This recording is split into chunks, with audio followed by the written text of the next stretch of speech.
নমস্কার বন্ধুরা, কৃষক বন্ধু প্রকল্পে কিন্তু অনেক আবেদন ফর্ম বাতিল হচ্ছে। হ্যাঁ, ঠিকই শুনেছেন, কৃষক বন্ধুতে আবার রিভেরিফিকেশন করতে হচ্ছে এবং এই রিভেরিফিকেশন চলাকালীন অনেকের আবেদন ফর্ম কিন্তু বাতিল হচ্ছে। কি কি কারণে এই ভেরিফিকেশনের সময় ফর্মটা বাতিল করা হচ্ছে এবং কারা কৃষক বন্ধুর টাকাটা পাবেন না, সমস্ত কিছু আলোচনা করছি। তাছাড়া কৃষক বন্ধু টাকাটা কবে থেকে দেওয়া হতে পারে সেটাও এই ভিডিওতে বলে দেবো। তাহলে চ্যানেলটিকে সাবস্ক্রাইব করে রাখবেন এরকম গুরুত্বপূর্ণ ভিডিও আরো পাওয়ার জন্য। যারা ফেসবুক পেজ থেকে দেখছেন, পেজটিকে অবশ্যই ফলো করে রাখুন। কৃষক বন্ধু ভেরিফিকেশন হওয়ার সময় ফর্মগুলো বাতিল হওয়ার প্রধান একটা কারণ হচ্ছে জমির বৈধ কাগজপত্র না থাকা। কৃষক বন্ধু প্রকল্পের আর্থিক সহায়তা পাওয়ার জন্য জমির যে বৈধ কাগজ, ভ্যালিড দলিল যেটাকে আমরা বলি, সেটা থাকা অত্যন্ত গুরুত্বপূর্ণ। এই ভেরিফিকেশন চলাকালীন আপনি যদি ওই ডকুমেন্টটা, জমির দলিল বা আপনার নামে জমি আছে, চাষের জমি, সেটা যদি জমা করতে না পারেন তাহলে কিন্তু এই প্রকল্প থেকে আপনার নাম বাদ চলে যেতে পারে। এছাড়া শুধু আপনি জমিতে চাষ করছেন, যেগুলো ভাগ চাষি বলে, সেক্ষেত্রে আপনার নিজের নামে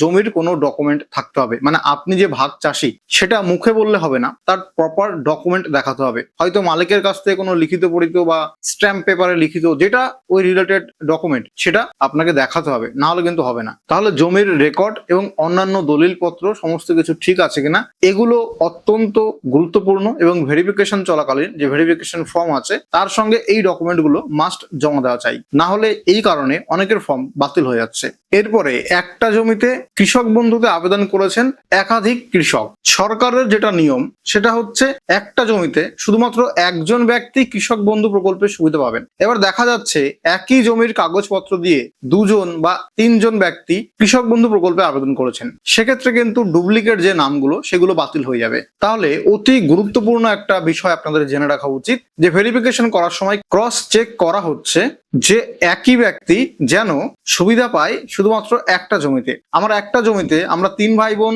আবেদন করলাম ওই একই জমি দেখিয়ে কৃষক বন্ধুতে, তাহলে এবার থেকে এই কারচুপি আর হবে না, ভেরিফিকেশন তাদেরকে বাদ দিয়ে দেওয়া হবে। এরপরে নামের বানানে ভুল, নাম এবং পদবি সেখানে ভুল রয়েছে। আধার কার্ড, ভোটার কার্ড এবং জমির কাগজ, এই 3টে ডকুমেন্টেই কৃষকের যে নাম ও নামের বানান, তার সঙ্গে পদবি, পদবীর বানান বা জন্ম তারিখ, এগুলো সঠিক থাকতে হবে।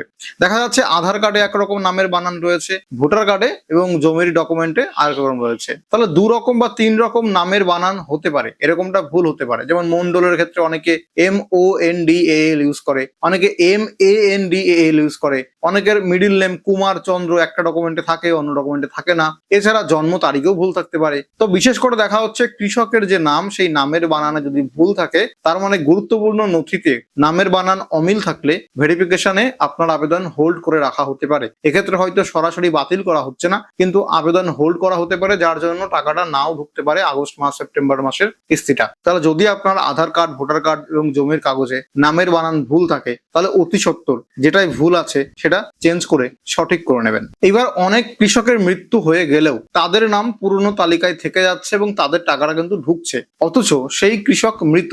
এই ক্ষেত্রে ওই পরিবারের, মৃত কৃষকের পরিবারের যে ওয়ারিশন সার্টিফিকেট জমা দিয়ে তার উত্তরাধিকার যে আছে সে কৃষক বন্ধু দাবি করতে পারে, এবং ওই যে মারা গেছে কৃষক সে তার বাবা বা দাদু হতে পারে, সেক্ষেত্রে তার নাম কেটে যে বর্তমানে উত্তরাধিকার তার নাম এই কৃষক বন্ধুতে যুক্ত করা হতে পারে। এই একটা প্রসেস আছে, মানে যে ওয়ারিশন সার্টিফিকেট দেবে তার নামে কৃষক বন্ধু ট্রান্সফার হয়ে যাবে, আর না হলে কৃষক বন্ধু পুরোপুরি বন্ধ হয়ে যাবে। তাহলে যদি আপনার পরিবারের যে কৃষক বন্ধু পেত তিনি যদি মারা গিয়ে থাকেন ইতিমধ্যে, তাহলে ভেরিফিকেশন করার সময় ওয়ারিশন সার্টিফিকেটটা জমা দেবেন। যদি ওয়ারিশন সার্টিফিকেট জমা না দেন বা ভেরিফিকেশনে অংশগ্রহণ না করেন, তাহলে কৃষক বন্ধু থেকে ওই মৃত কৃষকের নাম কিন্তু কেটে দেওয়া হবে। এরপরে ভোটার তালিকায় যদি আপনার নাম না থাকে, যেমন SIR 2026-এর পরে যে ফাইনাল ভোটার লিস্ট প্রকাশিত হয়েছিল, সেই লিস্টে আপনার নাম থাকা চাই। যদি নাম না থাকে তাহলে কিন্তু আপনি ভারতীয় নাগরিক নন, সেক্ষেত্রে আপনাকে কৃষক বন্ধু টাকাটা দেবে না। কিন্তু এক্ষেত্রে ব্যতিক্রম রয়েছে, যদি আপনি ট্রাইব্যুনালে অ্যাপ্লাই করে থাকেন, তাহলে আপনার মামলাটা যদি নিষ্পত্তি না হয়, পেন্ডিং অবস্থায় থাকে, তাহলে মামলা নিষ্পত্তি না হওয়া পর্যন্ত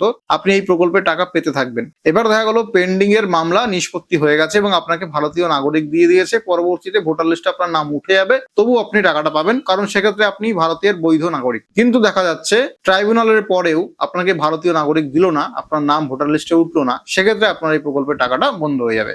নিজের নামে জমি নেই কিন্তু অন্য জমিতে চাষ করছেন বর্গাদার বা ভাগ চাষি হিসাবে, সেক্ষেত্রে জমির মালিকের কাছ থেকে একটা লিখিত অথবা কোনো প্রপার সার্টিফিকেট থাকলে বা সেলফ ডিক্লারেশন থাকলে সেগুলো আপনাকে জমা করতে হবে যে আপনি ভাগ চাষি হিসাবে চাষ করছেন, তাহলে আপনি এই কৃষক বন্ধুর টাকাটা, ভাগ চাষির যে অ্যামাউন্টটা সেটা পাবেন। তাহলে আপনি শুধু জমিতে চাষ করছেন কিন্তু কোনো লিখিত ডকুমেন্ট নেই, সেক্ষেত্রে মুখের কথায় আপনি এই ভাগ চাষির যেই আর্থিক সুবিধা কৃষক বন্ধুতে সেটা পাবেন না। তাহলে যার নামে জমি আছে, যে অরিজিনাল মালিক, বৈধ মালিক, আপনি যার কাছ থেকে জমিটা চাষের জন্য নিয়েছেন, সেই কৃষক বন্ধুটা পাবে। কৃষক বন্ধু ও পিএম কিষাণ নিয়ে সমস্যা। একই জমিতে কোনো ব্যক্তি কৃষক বন্ধুর জন্য আবেদন করেছে, আবার সে পিএম কিষাণও পেত, মানে একই জমিতে দুটি প্রকল্পের সুবিধা নেওয়া হচ্ছে, সেক্ষেত্রে কিন্তু এটা আর হবে না। সেক্ষেত্রে আপনার ফর্মটা যে কোনো একটা প্রকল্প থেকে বাতিল হতে পারে। অর্থাৎ কৃষক বন্ধু ও পিএম কিষাণ দুটো প্রকল্পেই একই জমি দেখিয়ে সুবিধা আর পাওয়া যাবে না, সেক্ষেত্রে যে কোনো একটা প্রকল্প থেকে আপনার নাম কাটা যেতে পারে। তাহলে এরকমটা যদি আপনি করে থাকেন তাহলে কৃষক বন্ধু থেকে নাম সরিয়ে নিন, কারণ পিএম কিষাণ হচ্ছে কেন্দ্র সরকারের প্রকল্প,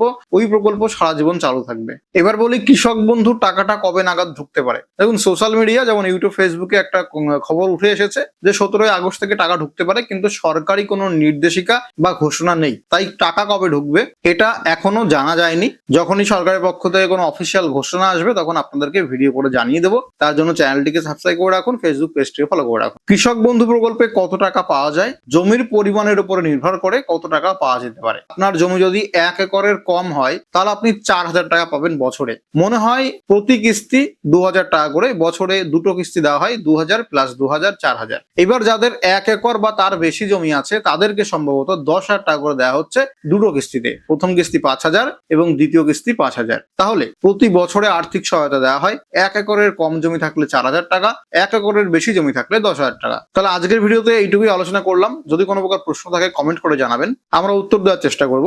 এছাড়া চ্যানেলটিকে সাবস্ক্রাইব করে রাখুন, ফেসবুক পেজটি ফলো করে রাখুন। ধন্যবাদ, ভালো থাকবেন, দেখা হবে পরবর্তী ভিডিওতে।